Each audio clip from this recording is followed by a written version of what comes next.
Feeling upset, I went speeding late at night, never expecting to get caught by my new wife who works in public service. Embarrassed, I squatted in the corner of the traffic police station, head in my hands.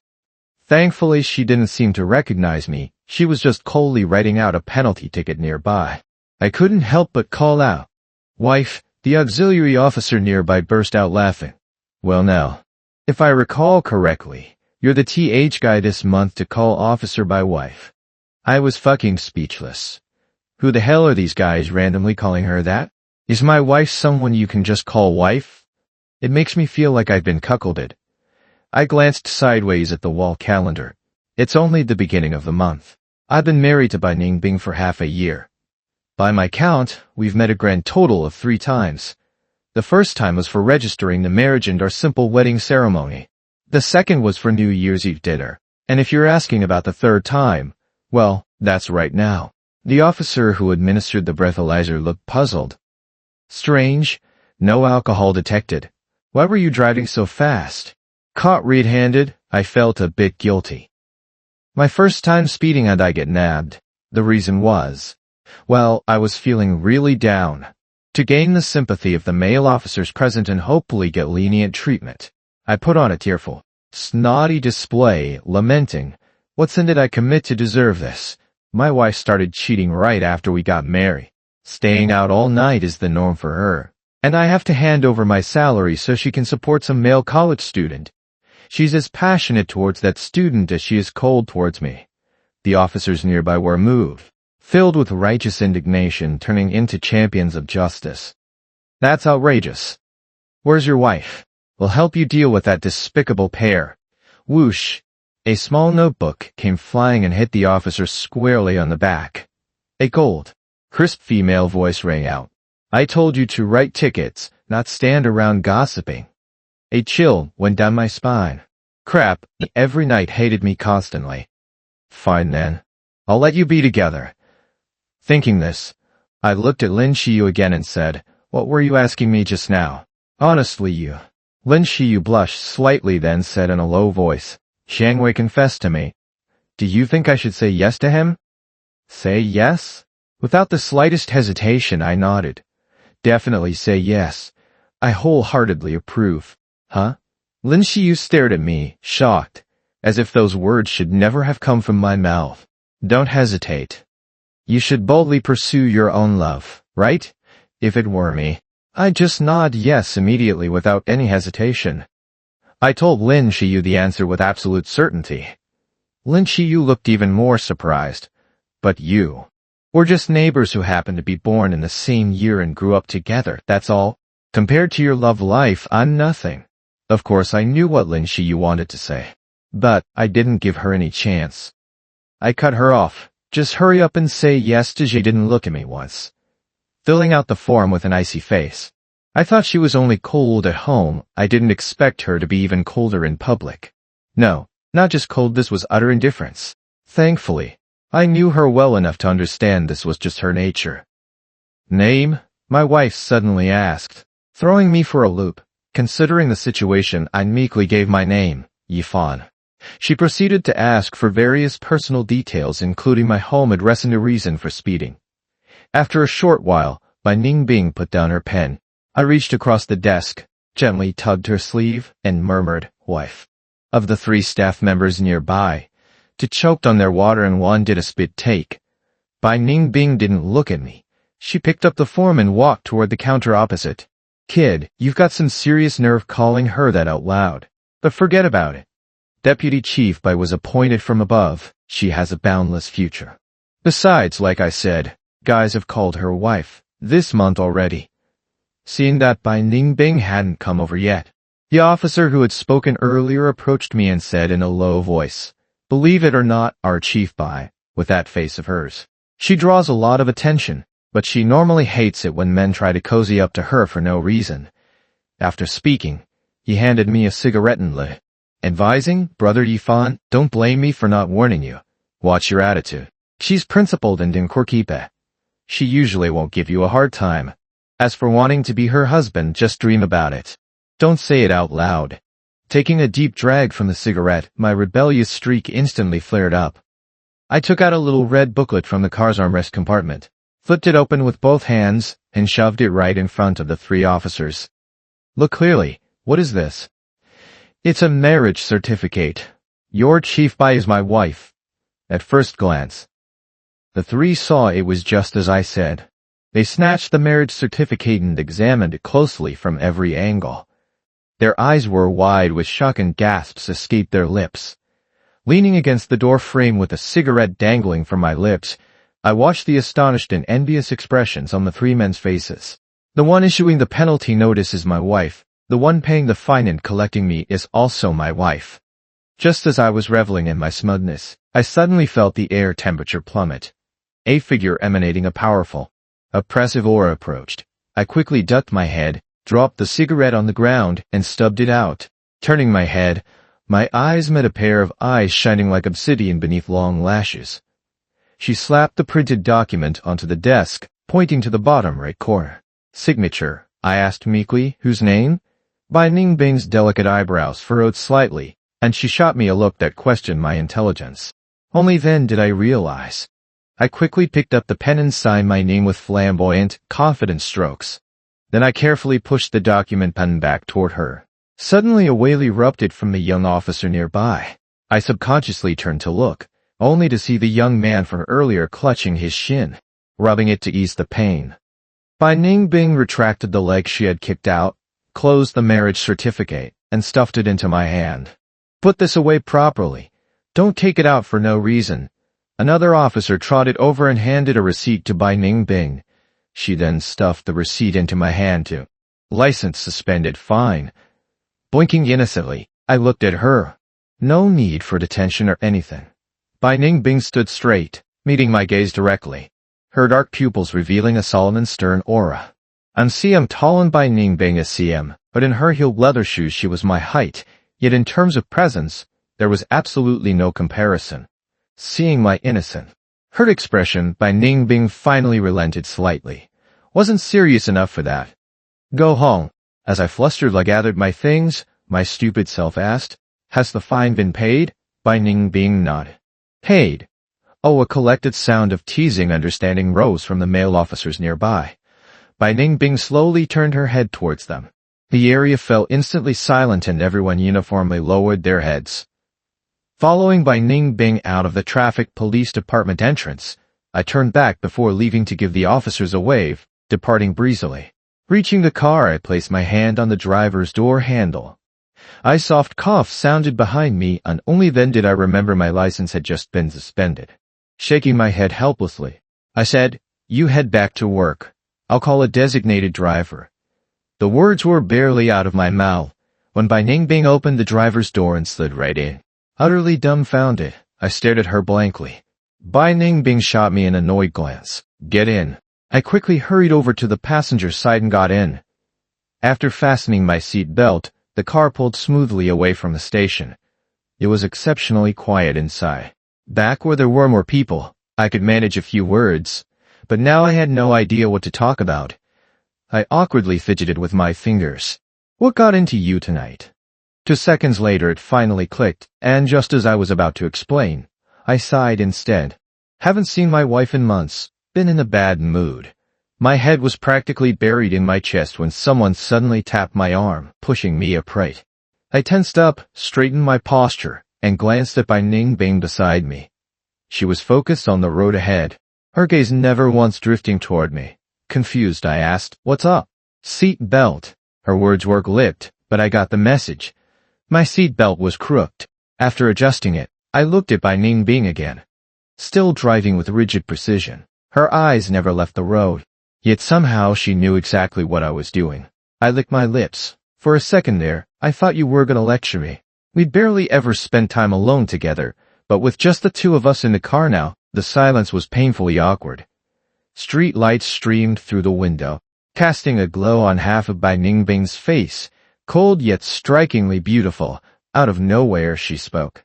"Why would I lecture you? I saw you kick your subordinate earlier, so I thought you were gonna hit me." Bai Ningbing turned her head slightly, her expression unreadable. "Are you my subordinate?" There was a hint of mockery and resignation in her tone, for some reason around her. I always ended up acting insecure, and not just regular insecure, but the kind of stupid, cringe-inducing insecurity that even I couldn't stand. The only thing left to do was shut up. We arrived at the underground parking lot of our complex. After killing the engine, Bai Ningbing didn't get out. Before we got married, I told you my job is unusual. I'm rarely home. You said you understood. I thought you actually got it. Maybe it was her profession, or maybe it was because she was my superior, but the way she said it made me feel like a student being scolded by the principal. I nodded. I know your job's different. Long hours, frequent business trips.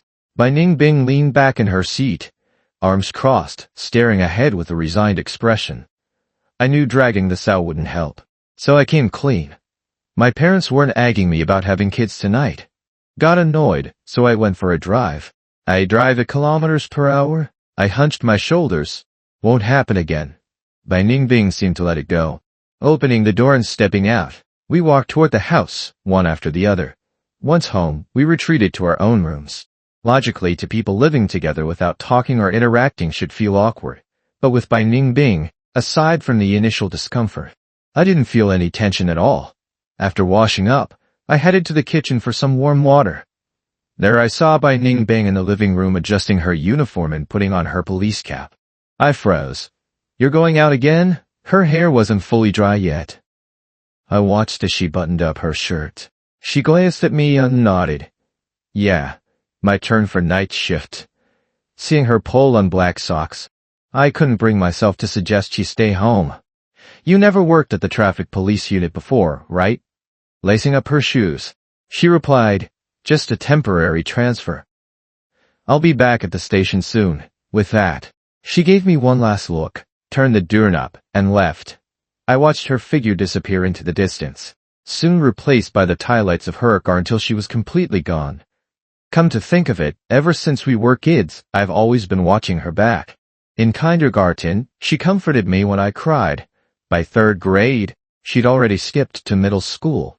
When I started 7th grade, she was in a top-tier youth program. By the time I finished high school, she had already graduated with a master's degree. Can you believe it? Too young, her parents made her pursue her doctorate, then join the selected civil servant program.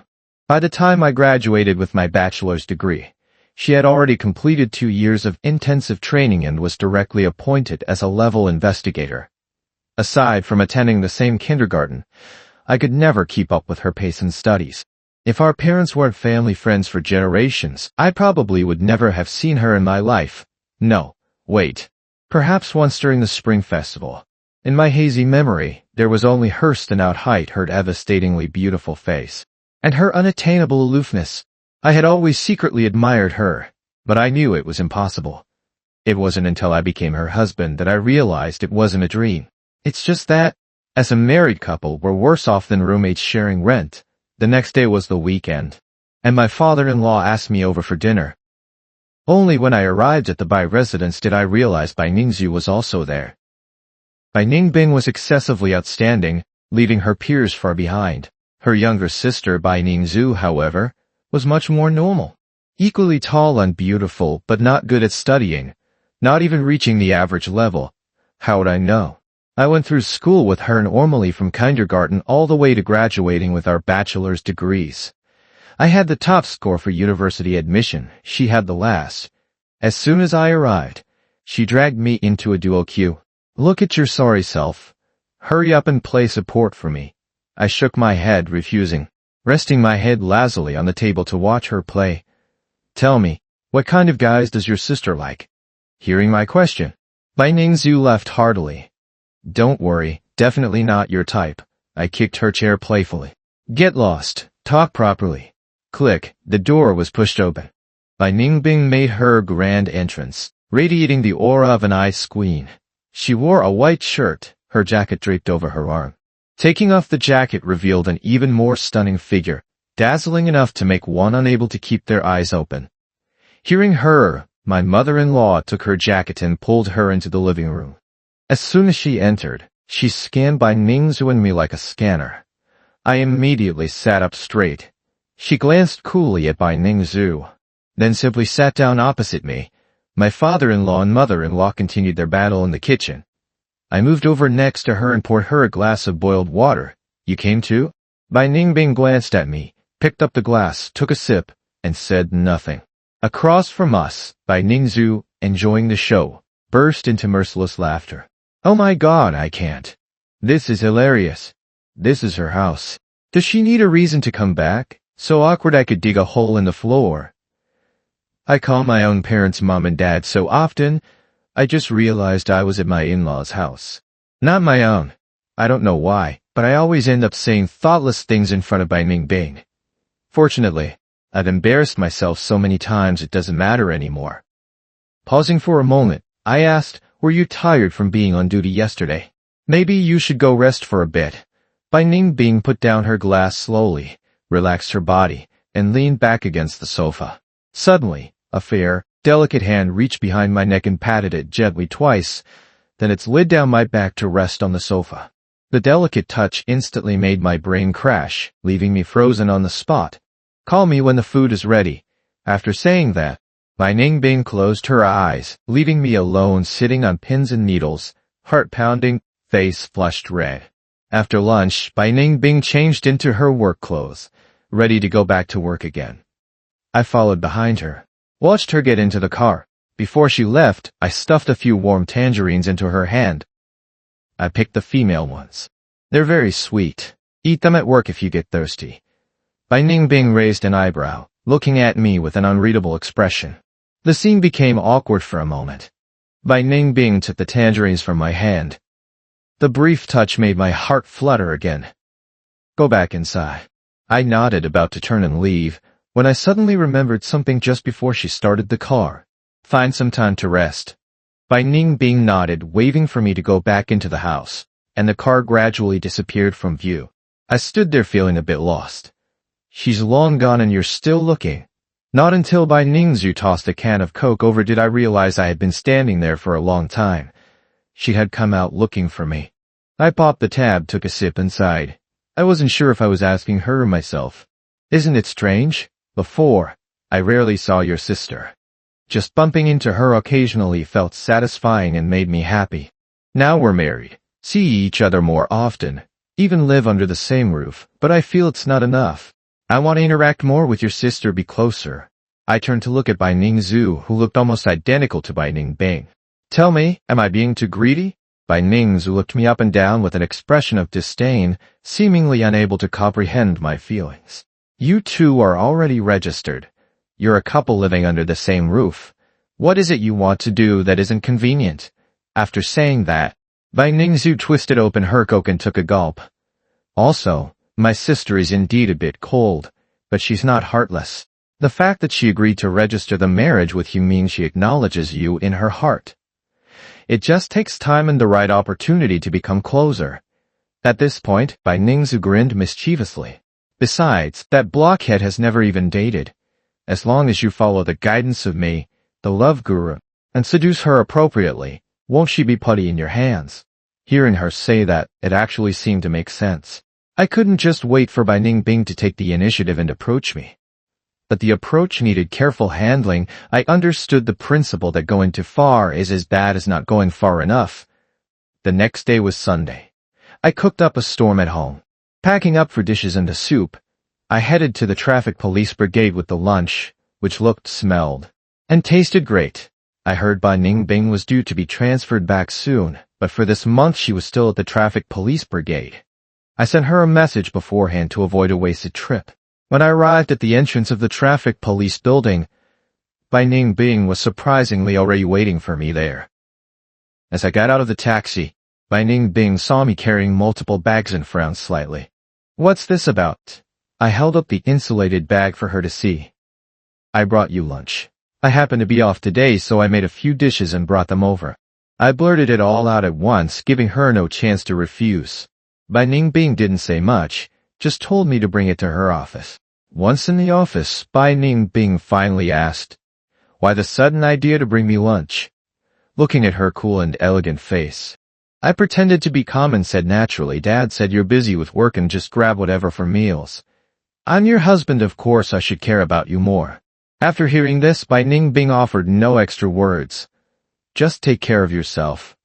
Then she went to answer the phone, signed some papers and whatnot. She didn't seem to stop. Before long she put on her hat, looking like she was heading out. I quickly called out, "Have a bite before you go." Bai Ningbing glanced at me. "No time.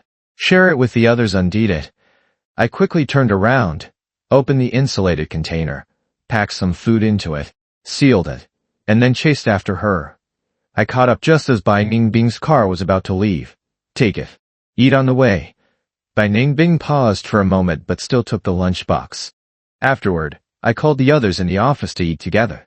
Several big guys ate with looks of pure bliss, praising my cooking skills nonstop. Then they started gossiping about what Bai Ningbing was usually like at home. Cheeky guys. I treated them to lunch hoping to find out about Bai Ningbing's situation at work, but they started prying into my side of things first. However, the time spent at home after work was really too short. There wasn't much to tell. The young man I had kicked the night I was speeding laughed while eating. "Brother-in-law sure is bold. You're the only one who dares call Chief Bai to eat when she's heading out on duty. If we did that, we'd have to write a self-criticism report when we got back." I exchanged information with the young guys and we quickly became friends, even exchanging contact details so we could chat. She handed me the empty lunchbox. Opening it, I saw not only had she finished the food, but she had also washed it clean. With my initiative, our relationship was gradually making steady progress. One day, Bai Ningbing's colleague, who was also her best friend, was getting married and invited us as a couple. Wasn't this the perfect opportunity? Amidst the clinking glasses and toasts, I used the excuse that Bai Ningbing had just finished her shift, saying she couldn't drink. Then I shamelessly boasted, "Tonight, I'm drinking for 10. Bai Ningbing sat quietly beside me, showing no intention of stopping me, just watching me calmly without a word. Gazing at Bai Ningbing beside me, wearing a dress for the first time, I felt possessed by courage, grabbing the Baiyu serving pitcher and drinking directly from it. In the heat of the drinking battle, the alcohol went to my head. I brazenly warned Bai Ningbing, "Wife, move away a bit. I'm afraid I won't be able to protect you when the melee starts later." Bai Ningbing pulled me, who was standing shouting, "Back down," ripping the back of my neck and pressing me onto the chair. Meeting her stern gaze, my head instantly cleared. I shrank back and chuckled. "My bad, I'll keep my voice down." The corners of Bai Ningbing's mouth lifted slightly, but she didn't say another word. After that, I politely accepted challenges from all sides. Before the second round even started, I was completely out of it. After all, at a drinking table, the type they fear least is someone like me. The loudmouth challenging everyone. Without a word, Bai Ningbing took my glass, clinked it with those who came to toast, and downed it in one gulp. Her powerful presence made the others retreat after finishing their toasts. However, some from other tables were bolder, spurred on perhaps by Bai Ningbing's image as a cool, reserved beauty. Roughly calculating, she must have drunk about half a liter of Baiyu. If the bride, her best friend, hadn't intervened, she probably would have kept drinking. As the one who started it all, my face burned with shame and I didn't dare lift my head. Bai Ningbing patted my shoulder. "Yifan, are you still sober?"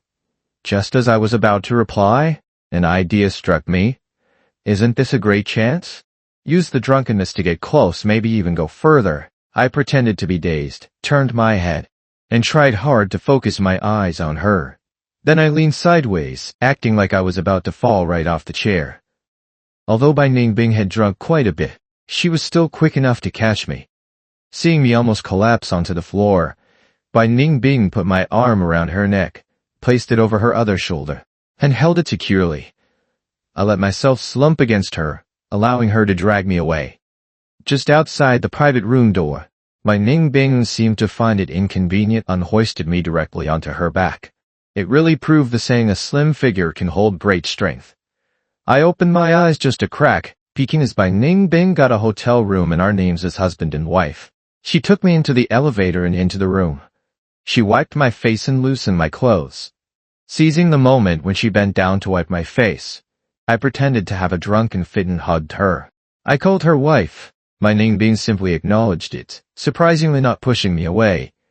After hugging for a while, I felt the time was right. Holding the back of her head, I slowly leaned my face closer, I could feel her breath quickening until we were just a centimeter apart, when Bai Ningbing suddenly turned her face away. She just gave me a simple hug. Leaning on her shoulder, I instantly sobered up. At the same time, I felt extremely disappointed. "Stop your drunken act." After saying this, Bai Ningbing pushed me back onto the hotel bed. I quickly closed my eyes and lay down properly. Afterward, Bai Ningbing didn't lie down with me from the sounds. It seemed like she made do on the sofa.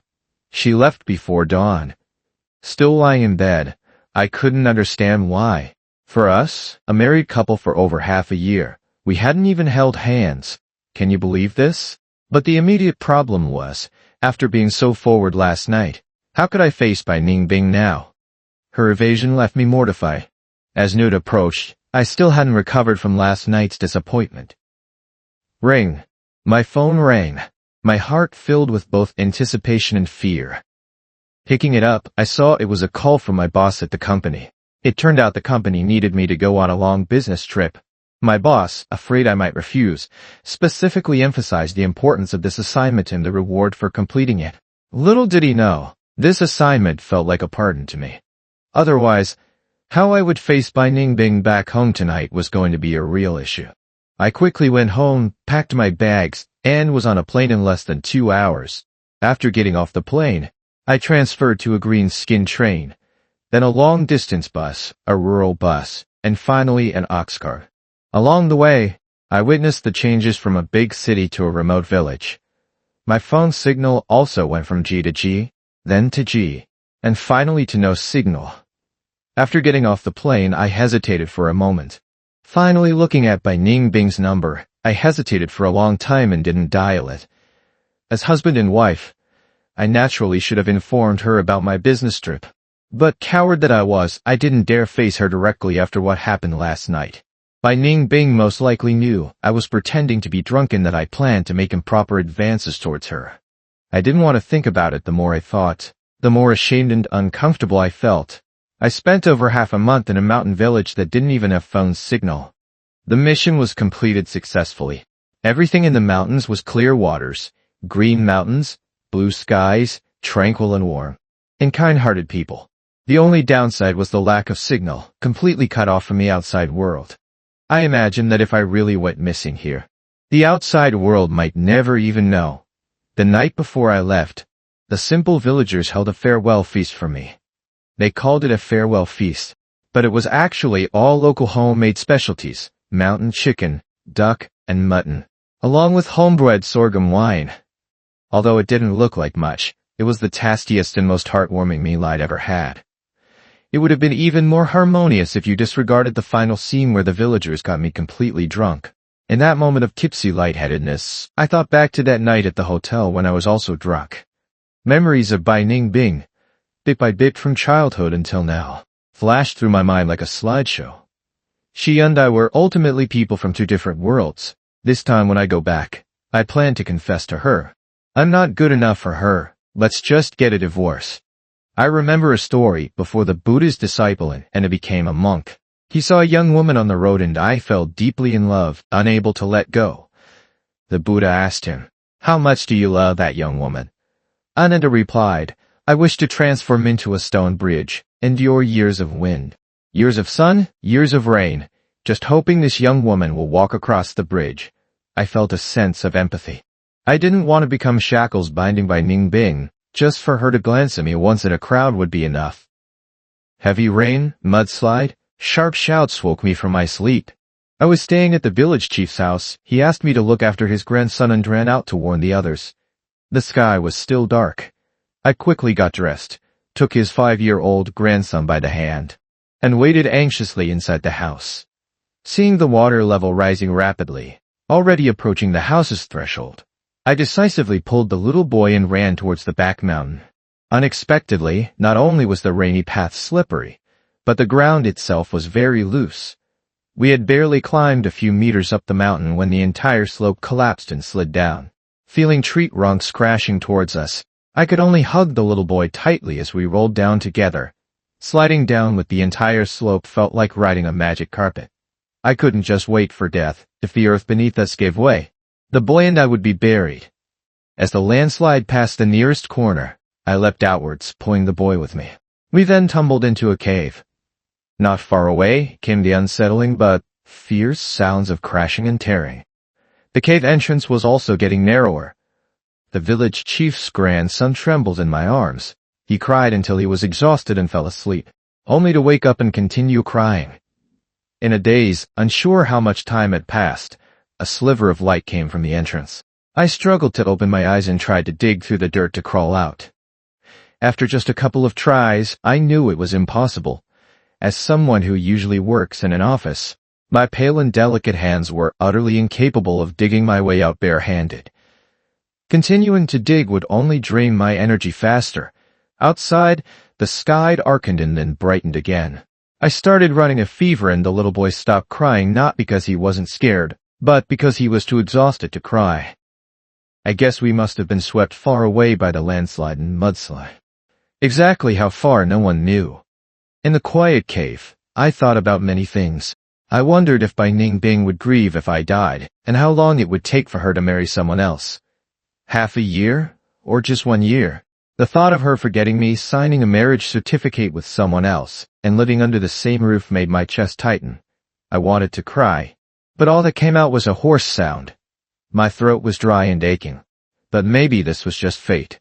If Bai Ningbing cared about me, she would come looking for me, right? My consciousness grew hazy. In my days, I felt Bai Ningbing descending like a divine savior. I roped-eyed around her. She took the nearly unconscious child from my arms. Then she came back down and carried me out in her embrace. I felt safe, free to lean against her without restraint. If only this beautiful dream could last forever. I opened my eyes. The only thing above me was a fluorescent light on the ceiling.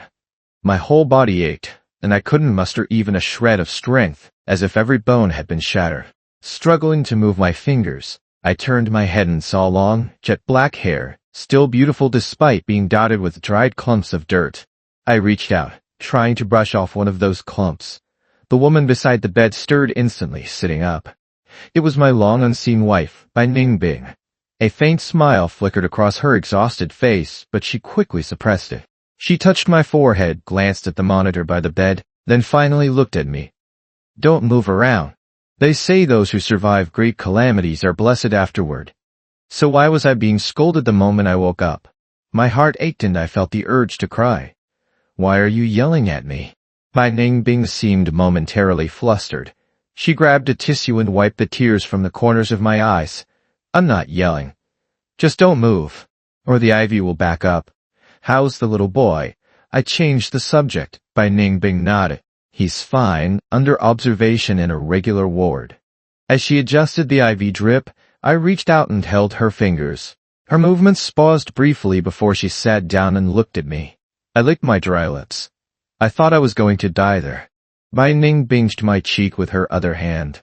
"Yifan, you've got some nerve running off to such a remote place without a word. If your mother hadn't called me in tears, you really might have stayed there for good." Her words only made me feel worse. Before I left, I didn't dare message you. I was afraid you'd ignore me. Bai Ningbing looked at me, puzzled. Maybe someone like her only knew the annoyance of being pursued, not the feelings of the pursuer. Maybe she thought I was being melodramatic, but after surviving such an ordeal, I figured it was best to be honest, even if the consequence might be a clean break. I took a deep breath. "That night we drank, you wouldn't let me kiss you. I thought you were angry. So I didn't dare message you." Bai Ningbing's brows furrowed, her expression turning serious. It was the first time I'd seen her like this. She cupped my face with both hands. "Since when did I say I was angry or ignoring you?" With my face squished, I could barely speak. I shook my head slightly, mumbling, "I guess you didn't then." Judging by her tone, she didn't seem to dislike me. I held her hand and kissed the back of it. Bai Ningbing jerked her hand back as if shocked. "Stop messing around." Pressing me down to lie still, Bai Ningbing instructed, "Don't move around, or your wound might reopen. Why won't you let me kiss you? Do you hate me?" Since the cards were on the table, I dropped the act and said whatever came to mind. Bai Ningbing stood up, looking down at me, and replied coolly, "Are you done yet?" I struggled to sit halfway up, leaning against the hospital bed. "Don't change the subject. Do you not want to spend your life with me? What kind of marriage is this? Forget kissing. I haven't even held your hand. Bai Ningbing froze for a moment, then let out a soft sigh. Her face remained expressionless, as if it were incapable of showing any emotion. Yifan, I'm not a frivolous woman. If I hated you, I wouldn't have married you. If I hated you, I wouldn't have taken a helicopter the moment I got the call to come find you. She paused, turning to look out the window. Only when I saw you alive did I finally relax. I've never feared any criminal.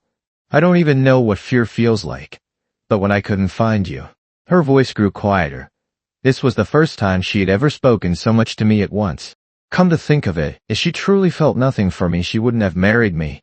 As a flower of the high peaks, her beauty and figure were perhaps the least remarkable among her many dazzling achievements. During the 2+ years she spent in closed-door training, our home gained a first-class merit plaque and a second-class merit plaque.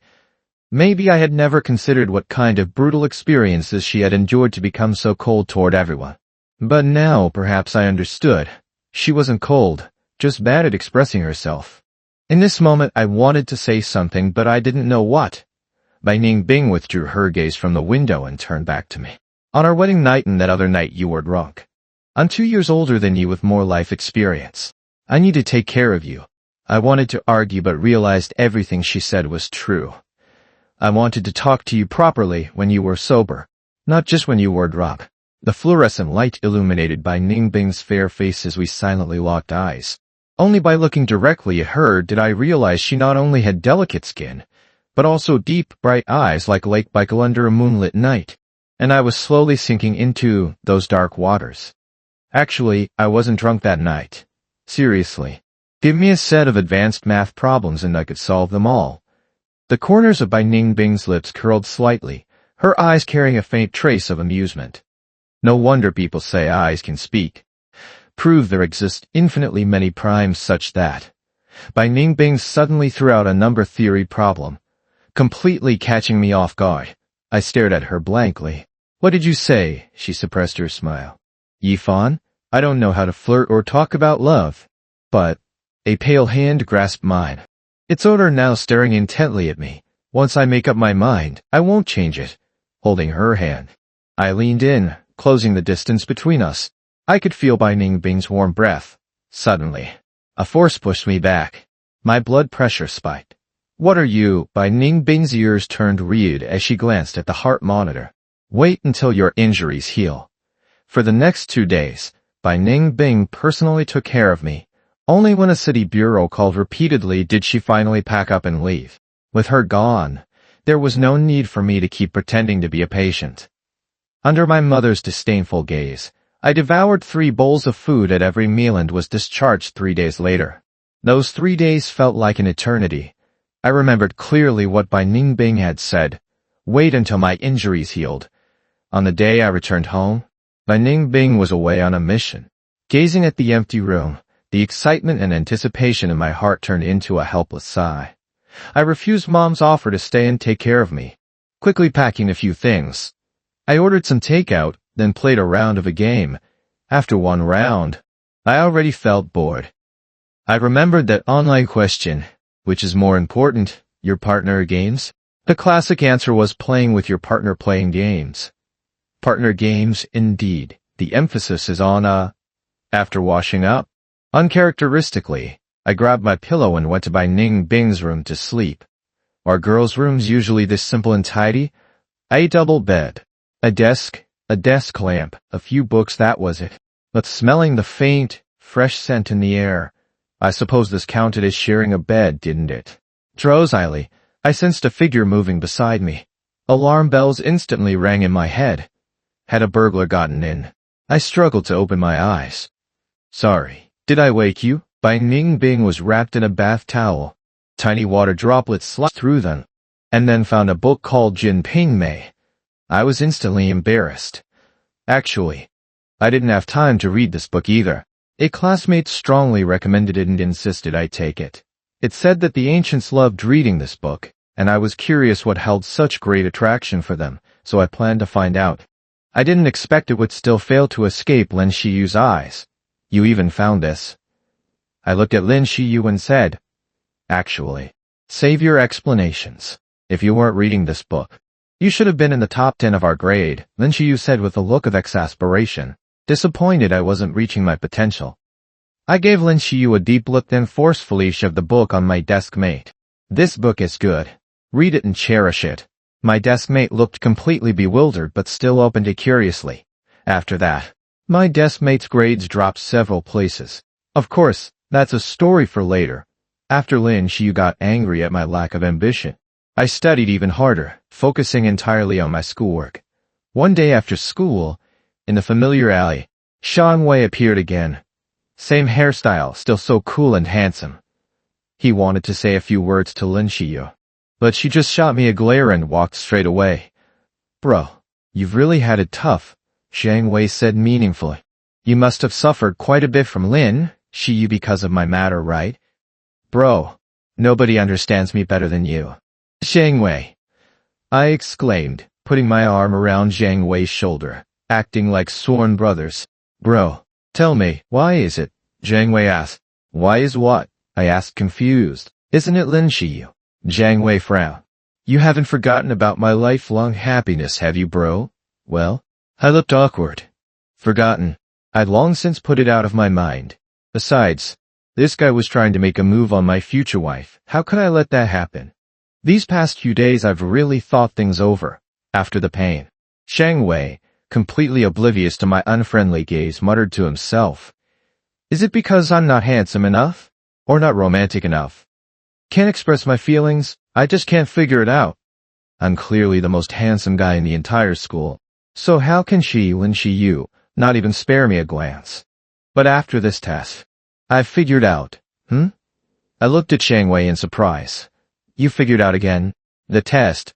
Xiang Wei looked at me excitedly. The grades. I asked, puzzled. Isn't it clear enough? Xiang Wei analyzed seriously. Lin Xiyu's rank is second in our class, 26th in our grade, and me. I'm at the bottom of the class, and my name can't even be found in the grade rankings. The gap between Lin Xiyu and me is right here, and because of this, I can't even enter Lin Xiyu's field of vision. If I'm willing to study hard, work diligently every day, and raise my grades to a level that even shocks Lin Xiyu, don't you think she might see me in a different light? And then I have a chance, right? Right up to Xiang Wei, astonished. Although Lin Xiyu would probably never like him, his idea wasn't bad. Shouldn't students focus all their energy on their studies? That he could now turn the power of love into motivation for studying was actually quite good. Although his motive wasn't pure, his approach was correct. Maybe years later, after he gets into a good university and finds a better girlfriend, he'll feel fortunate about this. I didn't want to dampen his enthusiasm, so I immediately nodded and said, Brother, you truly are a once-in-a-century genius. You think I'm right too? Xiang Wei asked excitedly. Yes, absolutely right, I nodded. But there's something else I wanted to ask of you, Xiang Wei said, pulling my arm, a shy look on his face. What is it? Just say it. I'll agree to anything. I nodded with a smile. Aren't you and Lin Xiyu neighbors? Which means you can often study and do practice tests together after school. Right? Xiang Wei said with a smile. Wouldn't we all improve together? Plus, I could use the opportunity to interact with Lin Xiyu every day and deepen our connection. It's a win-win. I stared at Xiang Wei, stunned. What the hell kind of win-win is that? You win, but I lose big time. You, a poor student studying with me, clearly means I'll have to tutor you. And that's not all. You're even after my girl. No matter how you look at it, I'm the one getting the short end of the stick. I don't know what happened to this Xiang Wei, his brain suddenly clicked. He's way too cunning. What? Seeing I wasn't happy, Xiang Wei asked. You don't think this plan is good? If you don't like it, I have another backup plan. Let me tell you. Don't. I quickly waved my hand. Don't say any more. Let's go with this plan. But I have to ask Lin Xiyu. I must get her agreement first. Of course. Xiang Wei immediately gave me a salute, then said with a look of utmost, Brother, my entire future rests in your hands. This brother of mine, I really don't want him right now. I grumbled inwardly and said goodbye to Xiang Wei. After getting home, I found Lin Xiyu and told her about Xiang Wei's proposal. Lin Shiyu listened, frowning slightly. I think this is actually quite a good idea. You think it's good? I asked. Of course. Zhang Wei usually doesn't try hard. If we can help him improve while we're improving ourselves, it counts as doing a good deed. Lin Shiyu smiled. He'll thank us later. His goal isn't that simple, I said. Isn't that all because of you? Who told you to be so presumptuous and push him to like me? Lin Shiyu said unhappily. I hesitated. After thinking carefully, I thought about my 30-year-old hurdle. If I wasn't around anymore, what would Lin Shiyu do alone? More friends mean more options. I must pave the way for Lin Shiyu while I'm still alive. Of course, these are just thoughts in my head. I decided to agree to this. Our college entrance exam victory trio was formed. The next day, Zhang Wei was the most excited. He told everyone he met, boasting loudly. Even our homeroom teacher found out about it. Because of this, the homeroom teacher called Lin Shiyu and me into the office and earnestly lectured us with a lot of life principles. It basically boiled down to, this is a critical time for the college entrance exam, and we couldn't let a poor student jeopardize our own studies. Lin Shiyu and I nodded repeatedly. Soon it was time for another test. My score ranked first in the class and 9th in the grade. Lin Shiyu was second in the class and 22nd in the grade. Zhang Wei was the happiest. He had improved from ranking in the 30s in class to 21st in his class, although he still didn't rank in the grade. His progress was visible to the naked eye. This attracted a lot of envy, and because of it, many people started paying attention to our college entrance exam victory group, and countless others wanted to join. While some were genuinely here for their studies, most had ulterior motives. Many were actually trying to get close to the campus beauty, Lin Shiyu. Of course, there was also a group of girls who were likely here for Zhang Wei after all. Although this Zhang Wei guy didn't have great grades, he had good looks and a unique style, which were very attractive to girls. So naturally I couldn't agree to let these people join. Besides, the group size really shouldn't be too large. Too many people would just distract everyone, not only defeating the group's purpose but also reducing efficiency. It wouldn't be worth it. As the leader of the Gaokao Victory Study Group, I naturally had to shoulder the responsibility. I rejected all their applications without mercy. Because of this action, I offended many people. Some people started expressing their dissatisfaction with me privately. Sometimes I would even overhear some whispers. What's he so proud of? It's just a study group. We'll start one tomorrow too, and it won't be any worse than theirs. Exactly. We didn't even want to join anyway. I bet he just wants daily contact with the campus beauty himself, taking advantage of his position. That must be it. I wanted to use this chance to get to know Zhang Wei from class, and this guy actually rejected my application. I'm furious. PFF, ignore him. What's he got to be so smug about? I know people in class. I can ask them to introduce you to Zhang Wei.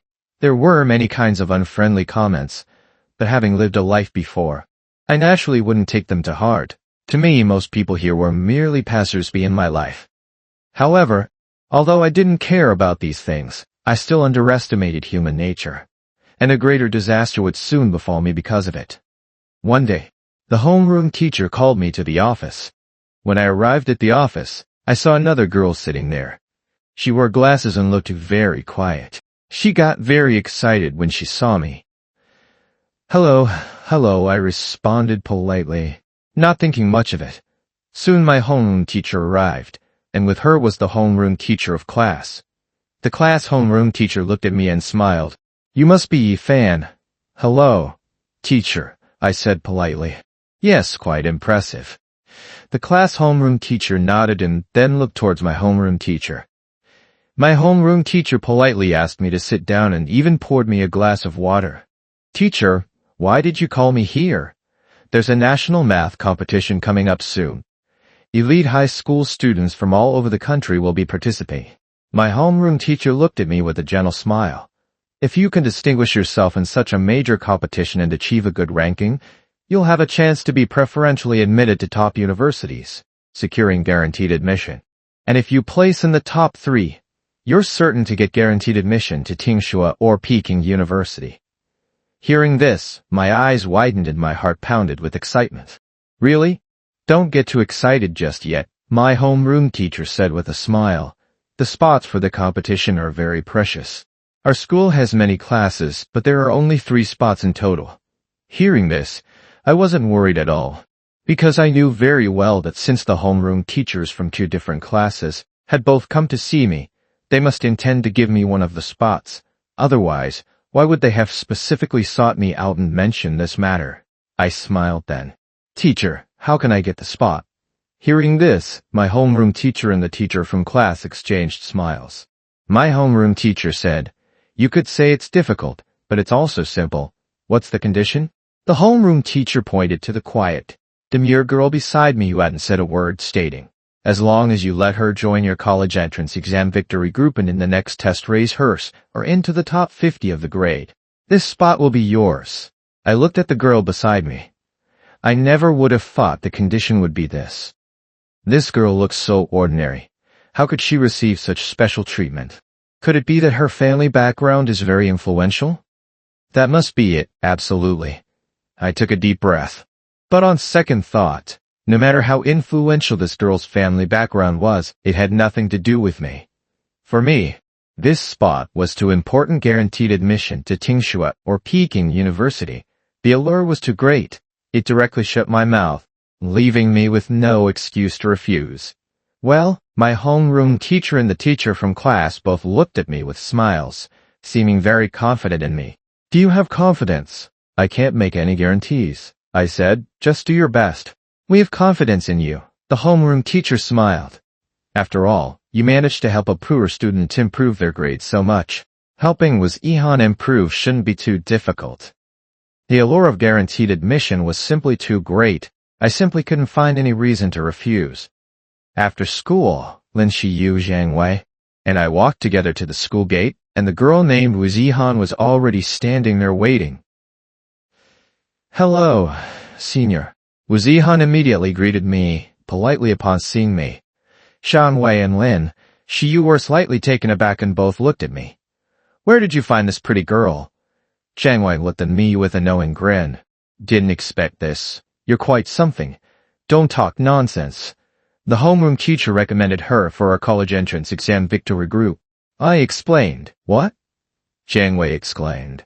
Your homeroom teacher actually forced someone into our group. No way. It didn't even go through me. I don't agree. To be precise, it was our class homeroom teacher and the class homeroom teacher teaming up to force her in. I looked at Zhang Wei. Do you want to challenge the homeroom teachers? Well, Zhang Wei instantly chickened out. Just pretend I didn't say anything. Then I looked at Woo-zihan, introduced Zhang Wei and Lin Shiyu to her, and the 4 of us set off, on the way. Lin Shiyu and I walked ahead while Zhang Wei intentionally lagged behind, pestering Woo-zihan with questions, making the girl blush. Lin Shiyu, walking beside me, asked, You actually bow to authority? I couldn't help it. They really offered too much, I said. What was it? Lin Shiyu asked. The National High School Mathematics Competition.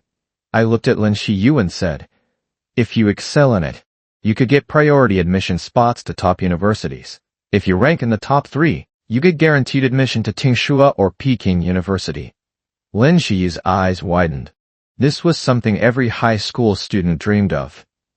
Even she had to admit they had offered too much. It was impossible to refuse.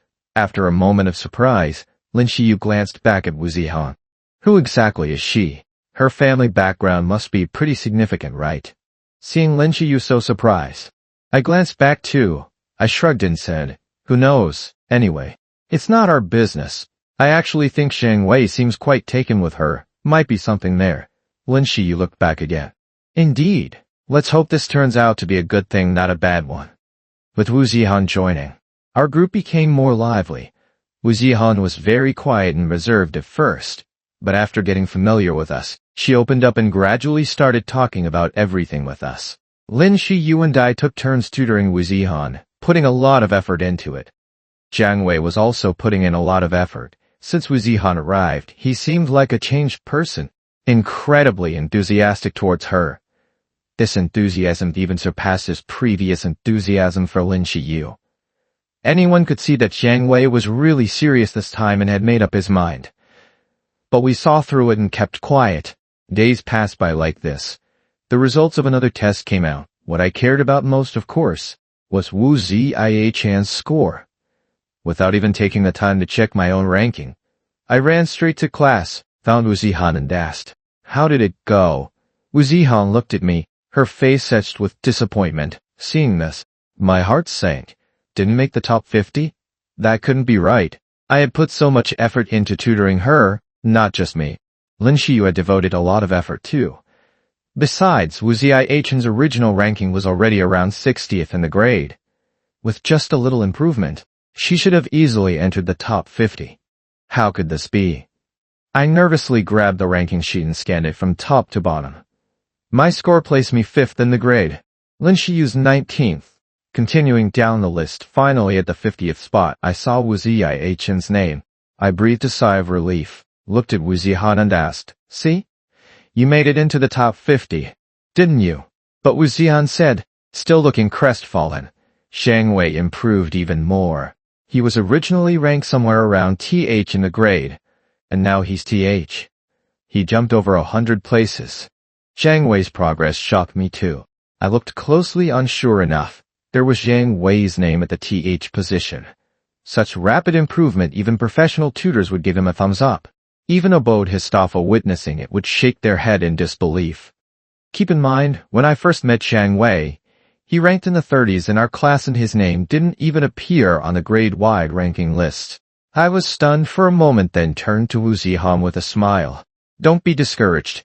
You only joined our study group recently. You'll keep improving." Wu Zihan looked at me and smiled. "Congratulations to you two." I chuckled happily. Right now I've only secured a spot to compete. Whether I can actually stand out and finish in the top 3 in the competition is still up in the air. "I'm sure you definitely can," Wu Zihan said confidently. "Thanks." Without another word, I immediately headed to the head teacher's office. Naturally, the head teacher gave me a thumbs up as well. When the 4 of us arrived home in the afternoon, we found gongs being beaten and drums sounding right at the doorstep. We wondered whose family was celebrating a joyous occasion with such fanfare. The 4 of us looked on curiously, but a big man ran over and, without any explanation, pulled me straight into a hug. "Mister, what are you doing?" I was completely stunned. "Would you like me to continue transforming the rest of this story, or focus on a specific plot point?" "You must be Yi-fan, right? I often hear my son talk about you. You're my son's savior. Thanks to you, he now has hope of getting into university." The big man, beaming with joy, gripped my hand, expressing his gratitude over and over. It turned out he was Shang Wei's dad. No wonder someone was beating gongs and drums. I turned back to look at Shang Wei, who seemed deeply embarrassed by his father's actions, looking like he wished he could just disappear into his collar.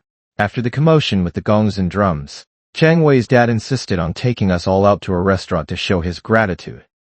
In the end, we declined, using the excuse that we still had practice papers to finish.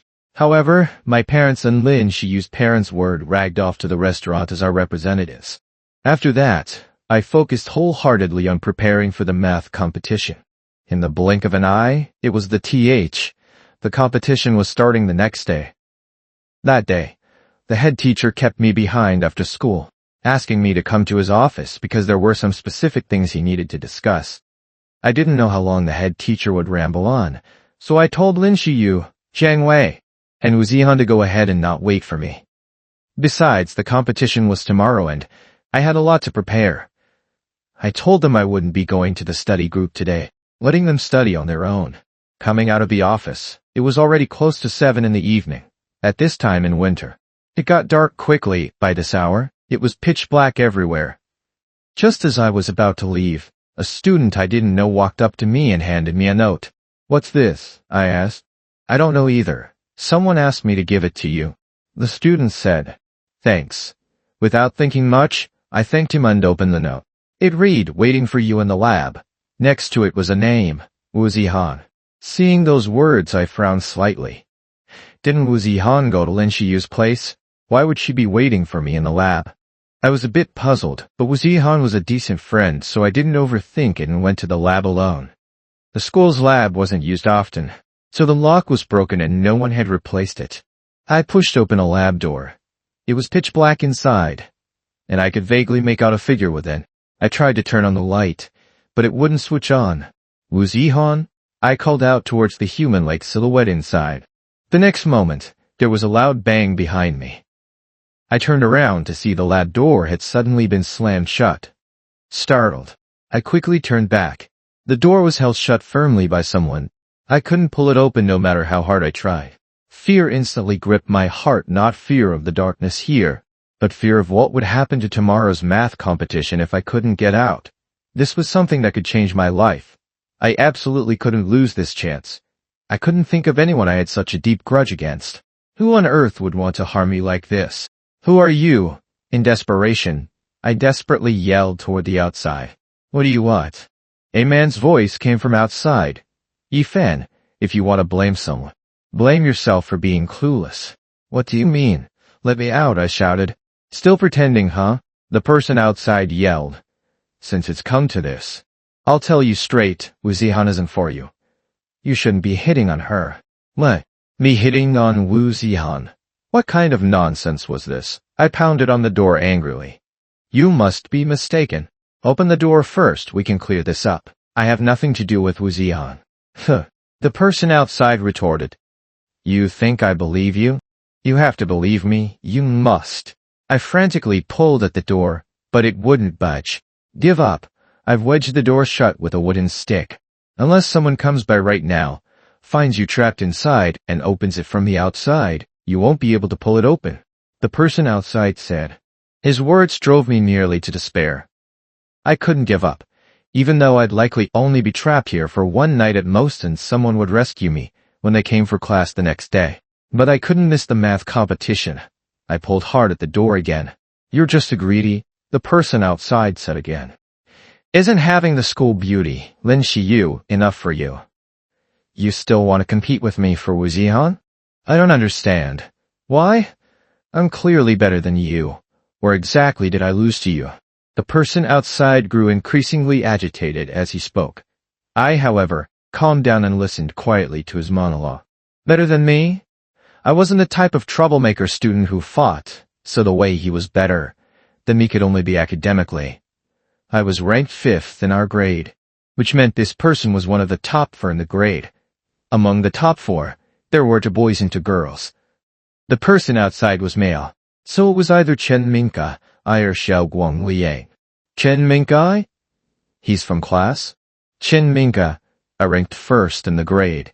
How could it be him? I was utterly shocked. I never would have imagined, not in a million years, that a nerd almost exactly like me could do something like this. Chen Mingkai immediately yelled towards the door. You're Chen Mingkai, aren't you? No, the person outside shouted. Stop pretending. You said you're better than me, so you must be one of the top 4. And there are only 2 boys in the top 4, I said. Xiao Guangliang's voice is very high-pitched. People nickname him Little Eunuch. So this voice can only be yours. Hearing my analysis, the person outside fell silent. Afraid he would just leave, I quickly said, Chen Mingkai, open the door now. If you open it right now, I'll pretend none of this ever happened. Otherwise, you know what you've done will ruin your future. Future? Hearing this, Chen Mingkai suddenly grew even angrier, shouting, for people like us, what future could possibly compare to a recommendation to Tsinghua or Peking University? You. Hearing this, my heart sank again. Chen Mingkai knew I had the competition tomorrow, yet he deliberately tricked me into coming here and locked me in, meaning he intentionally set me up to make me miss the competition. This guy is terrifying. My grades are clearly the best in the grade, so why wasn't this opportunity given to me? Why was it given to you? Chen Mingkai's escalating shouts came from outside again. It's not fair. Calm down, I yelled. How can I calm down? Chen Mingkai shouted. I'm clearly better than you at everything, yet I have nothing compared to you. The school beauty, the class beauty, they all like you.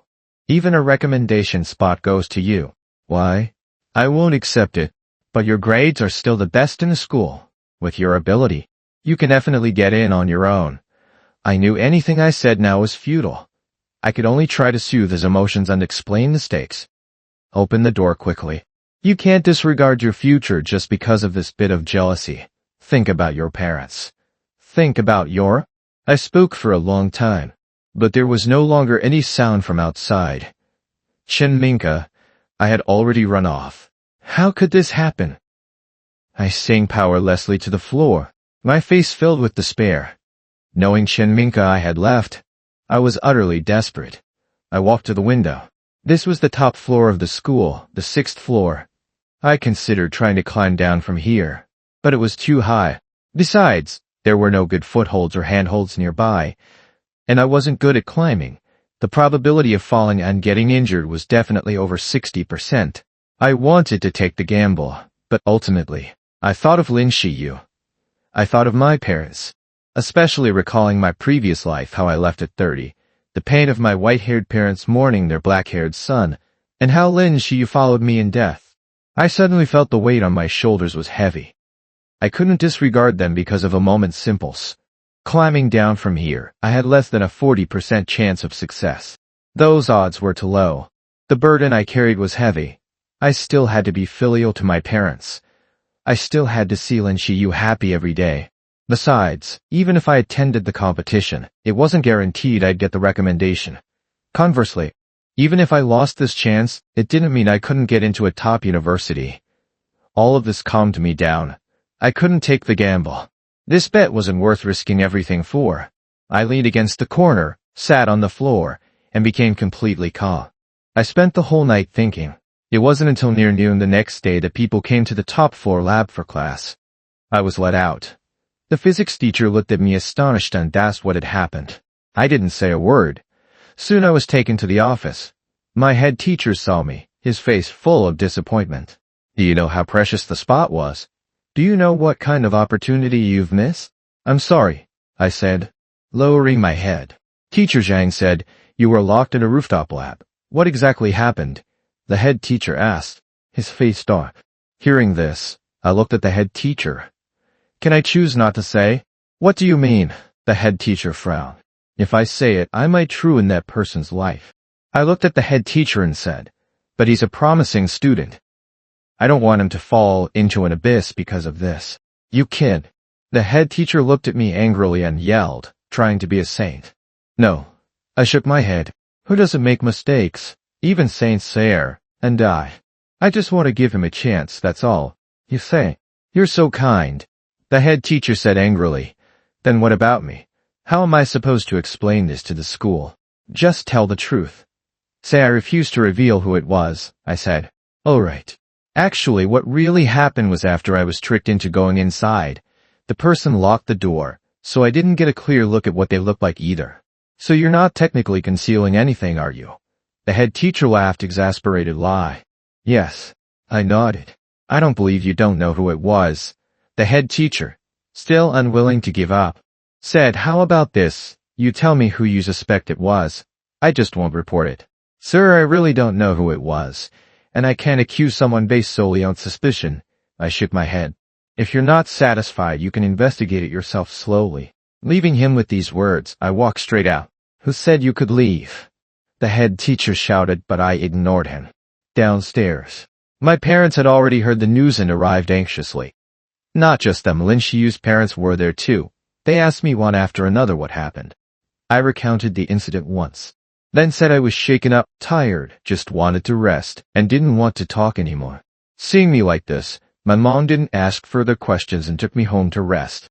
Actually, the reason I didn't name Chen Minka, I wasn't because I'm some kind of saint choosing magnanimity. It was actually the result of a whole night of careful consideration. Firstly, Chen Minka I's grievances from last night are still vivid in my mind. The world truly isn't fair to everyone. Many people might have experienced similar unfairness, but that doesn't mean someone treated unfairly by fate is irredeemably evil. Chen Minka I is just too young. He chose the wrong way to protest. Secondly, from a practical self-interest perspective, Chen Minka I did this to me. If I retaliate immediately, what do I gain? Someone stabs you, you stab them back, and then what? Have you gained any real benefit? What's lost is already lost. Is mutual retaliation worth it? To put it more bluntly, Chen Minka I is probably not thinking clearly right now, likely on the edge of madness. Someone like that is too dangerous at this moment. If I expose him now, not only do I gain nothing, but it might risk him being expelled from school.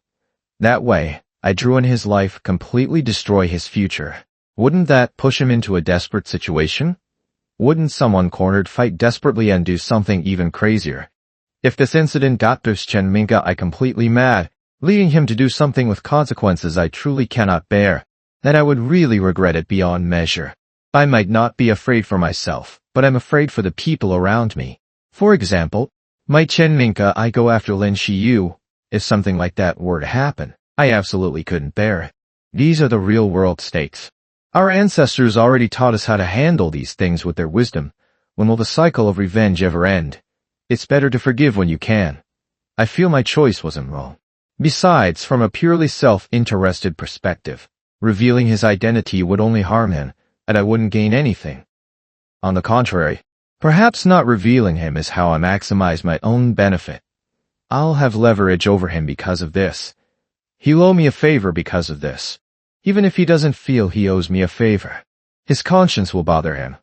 He's a human being, not a devil. Humans have feelings. I rested at home all day. In the evening, Lin Shiyu, Wu Zihan, and Zhang Wei all came to my place to see me and help me catch up on the day's lessons. After 10 o'clock, Zhang Wei and Wu Zihan left. Lin Shiyu and I saw them off downstairs. Seeing Zhang Wei and Wu Zihan's relationship getting better and better, I realized Chen Mingkai. I must have misunderstood. It was clearly Zhang Wei who was pursuing Wu Zihan, but he mistakenly thought it was me. I got dragged into this innocently. You definitely know who it was, don't you? Lin Shiyu asked. I didn't want to hide it from Lin Shiyu, so I told her the answer directly, Chen Mingkai. Lin Shiyu listened in disbelief, but Chen Mingkai is consistently one of the top students in our school. How could he dare to do something so outrageous? Because of you. I looked at Lin Shiyu and teased her. What does it have to do with me? What does it have to do with me? Lin Shiyu asked curiously. I put on an air of mystery, looked up at the moon, and said, mimicking the ancients, since ancient times, beautiful women have always been a source of trouble. You're annoying. Lin Shiyu punched me lightly in frustration. What does it have to do with me? You're so pretty. Chen Mingkai has a crush on you, and I'm his rival in love, so naturally he'd hate me, right? I said with a smile. Impossible. Lin Shiyu's eyes flashed. She pointed at me and said, tell me the truth right now. It definitely wasn't because of that. Spit it out. I'm just not telling you. It was fun teasing her. Being chased all the way by Lin Shiyu, I felt very happy. Missing the chance for direct admission wasn't too big a blow for me. The most precious things to me are my family and friends around me. Their health and happiness are my greatest wish. Lin Shiyu and I eased and chased each other along the way. When we got hungry, we went to eat malatang on the street together. Lin Shiyu kept asking me about it the whole time, but I just wouldn't tell her. When we got back downstairs in the residential complex, from quite a distance, I saw a thin figure. I stopped walking and grabbed Lin Shiyu's hand. What are you doing? Lin Shiyu swatted at my hand. I pointed towards the distant figure. Here comes the answer, Chen Mingkai. Lin Shiyu was furious. She shook off my hand, stormed up to Chen Mingkai angrily, and slapped him right across the face. Why?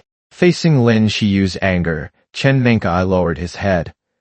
I'm sorry. It was a moment of impulse. Chen Mingkai cried. Perhaps at that moment, he also felt scared. Is she saying sorry useful? Lin Shiyu shouted at Chen Mingkai.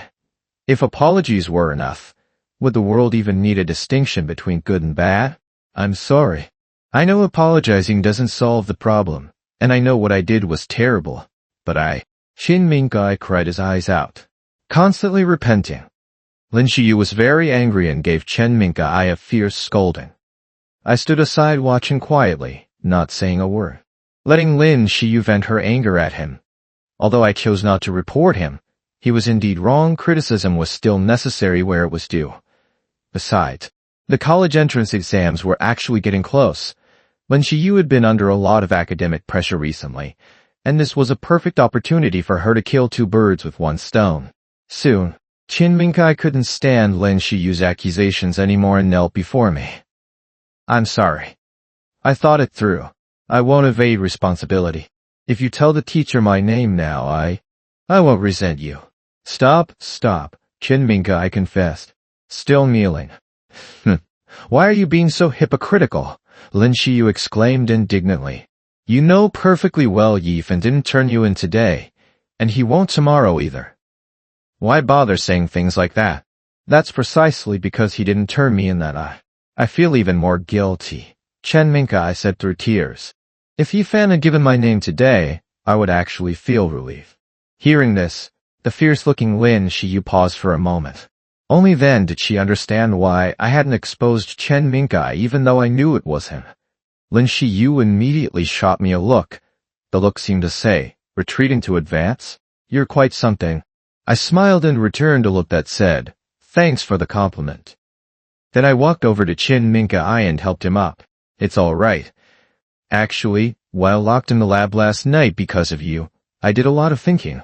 I feel that you and I are alike. We're both pitiful people. You? Chen Minka, I looked at me in surprise, seemingly not understanding my meaning. Actually, I have an illness. I won't live past 30, I said, looking at Chen Minka. What? Chen Minka's eyes widened instantly. I gave an nonchalant smile. Now you know why I said we're both pitiful, right? Strictly speaking, you're much luckier than me, aren't you? What kind of illness is it? Chen Minka asked in surprise. Why don't you get treatment? If it were curable, don't you think I'd want to live a few more years? I said, shaking my head. At this, Chen Minka was completely stunned, his eyes filled with sympathy as he looked at me. Help me keep this secret. Don't tell anyone. Even my parents don't know about this. Only you and Lin Shiyu know, I said, looking at Chen Minka with utter sincerity. At this, Chen Minka's eyes welled up again. I'm sorry. I was even jealous that you got the spot for the math competition. I'm truly not human. I'm an animal. Chen Minka slapped himself a few times, crying. I smiled and stopped him. Chen Minka, you don't need to blame yourself. This has nothing to do with you. It's just my fate. Chen Minka was moved to tears. I didn't need to say much more, he already owed me a huge favor. By the way, why don't you join our college entrance exam victory group too? I looked at Chen Minka and extended the invitation. With you joining, our group will be even stronger, like adding wings to a tiger. From now on, we can push each other academically. It will definitely benefit everyone. With my character, am I qualified to join? Chen Minka asked, looking ashamed. Only the three of us know about this. No fourth person will find out.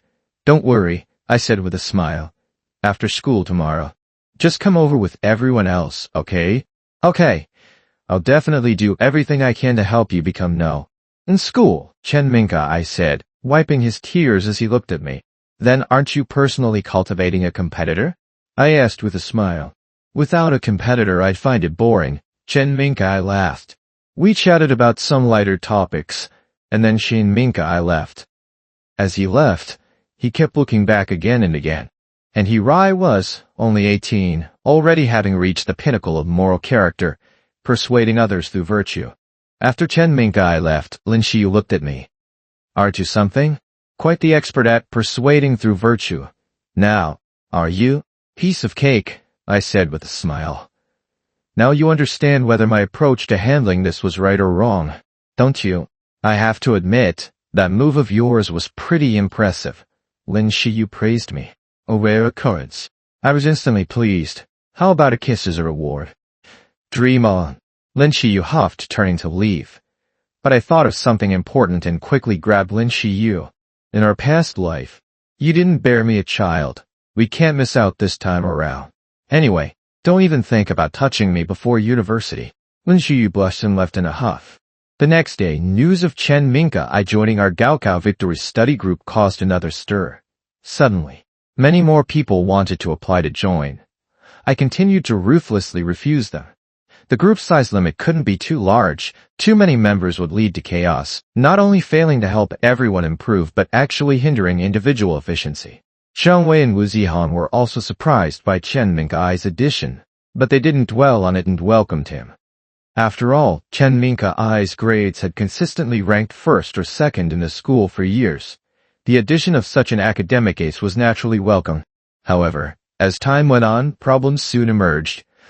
Chen Minka, I and Jiang Wei became love rivals.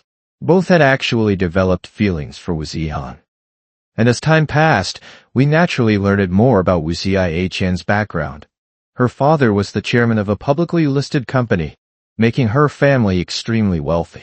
Of course, I didn't envy any of this. With only 30 years to live, all I needed was for my family to be healthy and well. However, while I didn't care about such things, Lin Xiyu did. Ever since learning about Wu Ziyan's incredibly strong family finances, Lin Xiyu paid more attention to her and their relationship grew closer. I actually knew what Lin Xiyu hoped to gain, but I wasn't optimistic about it. Soon only 2 days remained until the Gaokao. During these 2 days, we all advocated for relaxation, aiming to face the final exam in the best possible condition. Therefore, our study group stopped meeting. Everything that needed learning had been learned. Now it all came down to performance on the day. However, I felt particularly tense these few days. I was scared. I was afraid I wouldn't do well on the exam and would disappoint my parents. With only 30 years to live, I hoped to be my parents' pride throughout my entire life. Precisely because I had set such high goals for myself, the pressure I felt was incomparable. My parents noticed my stress and comforted me, telling me not to overthink. Yet the more they comforted me, the greater the pressure I felt. As evening approached dinner time, knock knock knock. A knock sounded at the door. I opened the door to find Lin Xiyu standing outside. She was dressed especially beautifully today, exuding the captivating charm of a fairy. Gazing at the exceptionally stunning Lin Xiyu today, I gradually became lost in the sight. Have you stared enough? Lin Xiyu asked, blushing slightly. Not yet, I said, staring at her. How can you be so beautiful today? At least you have good taste. Lin Xiyu glanced at me, then took my hand. Come with me. Where are we going? I asked. Don't worry about it, just follow me, Lin Xiyu said, pulling me along. Although I didn't know where she was taking me, following her made me feel very much at ease. We went out onto the street and Lin Xiyu led me to a restaurant for dinner. This place is expensive, isn't it? I looked at the restaurant's decor, then at the dishes Lin Xiyu had ordered. I felt this meal wouldn't cost less than several hundred yuan. Several hundred yuan. For us that was a huge sum. What are you afraid of? It's not like you're paying. Lin Xiyu handed me the menu. Take another look. Anything else you want to order? This is plenty. We won't be able to finish it all. I quickly waved my hand and said. Seeing me like this, Lin Xiyu smiled. What are you afraid of? I have money. Where did you get so much money? I asked. My dad gave it to me, Lin Xiyu said. My future father-in-law. I looked surprised. Yes. Lin Xiyu smiled. My dad said you seemed a bit off these past few days. So he told me to treat you to a nice meal to help you relax. He also told me to tell you, the Gaokao college entrance exam is the day after tomorrow. Just eat and drink what you should, don't put too much pressure on yourself. I felt a surge of emotion listening to this. I hadn't expected my future father-in-law, who usually seems fierce, to be so concerned about me. Thinking of this, I looked at Lin Xiyu, who looked especially beautiful tonight. Looks like your father has completely accepted me. Marrying you should be a sure thing now, right? In your dreams. Marrying me isn't that easy.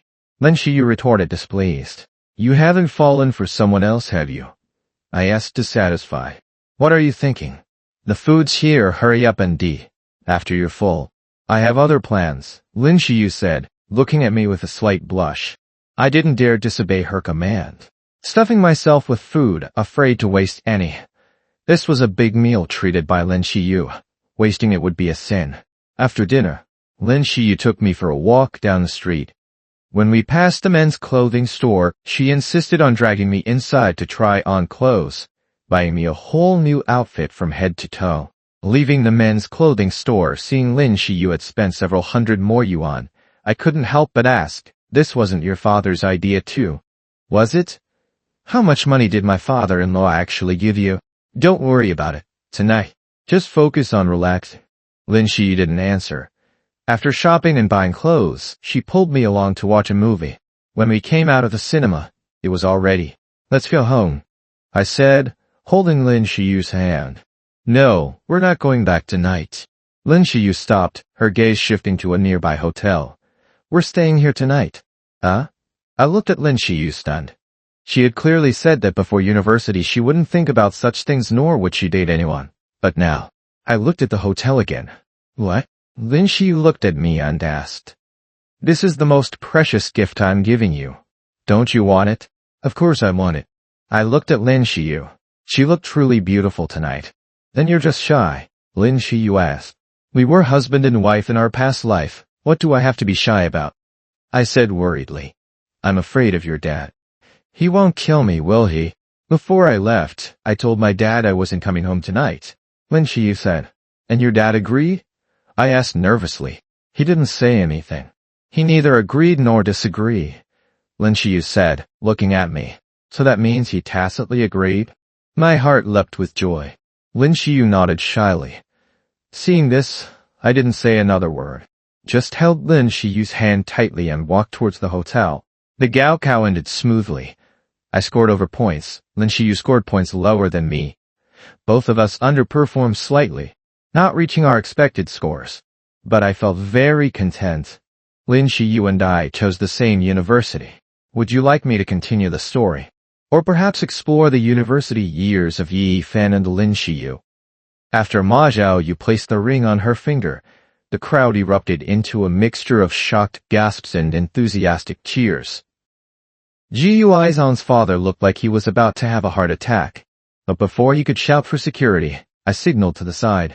A group of guests, we had brought along mostly employees from my and Chen Minka-I's companies, started a thunderous round of applause, making it look like a planned romantic surprise.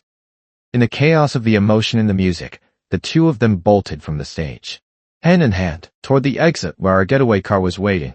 The aftermath of the wedding. The great bride snatching it became legendary in our circle. Ji Yuizhan's father was furious at first. But when Chen Minka-I's company secured its massive investment, he realized the poor kids he once looked down upon were now the rising stars of the business world. He eventually caved, especially after finding out Ji Yuizhan was already planning her life with Ma Zhaoyu. With or without his blessing, my life countdown years left. Despite the joy of my friends, the shadow over my own life grew darker. I was now. The business, my company was thriving. But I began quietly restructuring the legal framework to ensure Lin Shiyu would have total control and financial security. The family, my son, was growing fast. Every time he called me, Dad, a knife twisted in my heart. I wanted to see him go to school, to graduate, to marry. But I knew the biological clock was ticking toward 30. A final wish at the summit.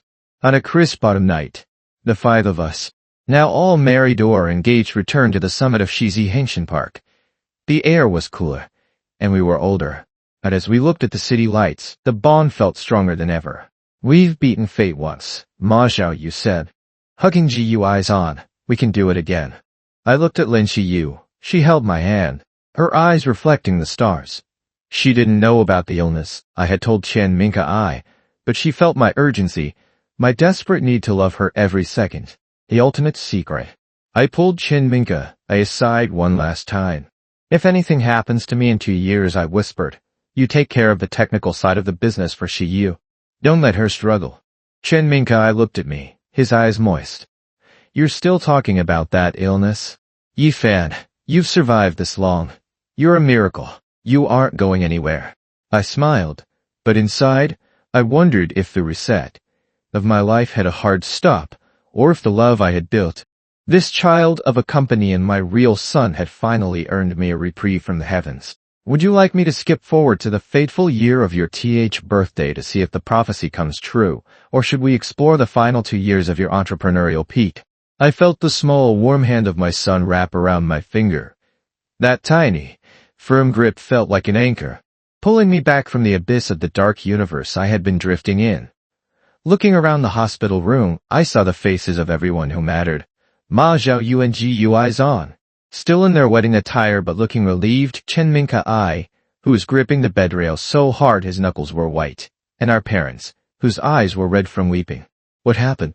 I whispered, my voice sounding like gravel.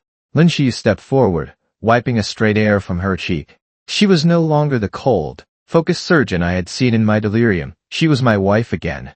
You have a rare vascular malformation in the brain, Yifan. It's likely been there since birth. That's what caused the fainting and the bleeding. The surgery I just performed. It stabilized the immediate danger. I looked at her, my heart trembling. So the 30-year limit. Was it just this? I don't know about any 30-year limit, she said, sitting on the edge of the bed and leaning her forehead against mine. But I do know that we caught it. It's not an incurable fate, Yifan. It's a medical condition. And while the recovery will be long, and we might need more procedures, you aren't leaving us today or tomorrow. Ma Zhao, you let out a shaky laugh, wiping his eyes with his sleeve. You idiot. You almost ruined my wedding twice, once by snatching the bride and once by dying. If you ever do that again, I'm taking back my share of the company. Qin Mingai stepped up, nodding solemnly. We still have to go back to the mountain, remember? We have to tell the stars that we aren't done yet. I closed my eyes for a moment, feeling the weight of the curse finally lifting from my shoulders. All those years I had lived with a countdown clock in my head, afraid to truly plan for a future I didn't think I had. I had built a company as a tombstone and treated every kiss like a goodbye, but looking at my son's innocent face, I realized that my wish upon the shooting star hadn't been a plea for a miracle. It was a demand for a second chance. And for the first time into lifetimes, I didn't see a dead end. I saw a long, winding road ahead. I'm not going anywhere, I promised, my grip tightening on my son's hand and my wife's arm. I have too many people to protect, and too much money to make with you losers. The room filled with laughter, the kind of genuine, messy, beautiful noise that only comes after a brush with death. My story wasn't an ending. It was finally, truly, a beginning. Would you like to see how Yifan uses bonus years to turn his company into an empire? Or shall we skip to a future where the 5 friends meet again as old men on that same mountain?